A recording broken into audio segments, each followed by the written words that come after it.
ఏదైతే తెలంగాణలో call tapping విషయం రేవంత్ రెడ్డి గారు బయటపెట్టారో, ఆ తర్వాత కేసీఆర్ గారు జైలుకి పంపించాలనే ఆరోపణలు వచ్చినాయో, దానిలో భాగంగానే సమంత గారికి నా చైతన్య విడిపోవడానికి కారణం కూడా ఈ కాల్ ట్యాపింగ్ అనేది విషయం అయితే కొంచెం దుమారం లేపుతుంది.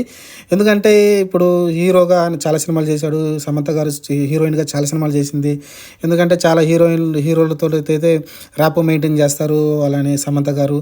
ఎందుకంటే దాని ముందు ప్రభుదేవతోటి మ్యారేజ్ దాకా వెళ్ళి వెనక్కి రావడం, ఆ తర్వాత అన్నీ చాలా చాలా రకాలు జరిగినాయి. మనం అన్నీ చూసాము.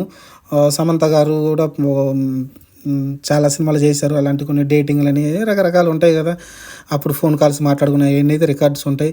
అలానే నాగ చైతన్య గారు చాలామంది హీరోయిన్‌లతోటైతే మనం పనిచేయడం చూసాం. వాళ్ళతోటి కూడా ర్యాపో మెయింటైన్ చేస్తారు. డేటింగ్‌లు అంటారు, చాటింగ్‌లు అంటారు అన్నీ జరుగుతాయి కాబట్టి అయన్నైతే ట్యాపింగ్ జరిగినట్టయితే ఆరోపణలు జరుగుతున్నాయి. మరి ఆ ట్యాపింగ్ తీసుకెళ్ళి మరి నాగ చైతన్య గారు తీసుకున్నారా?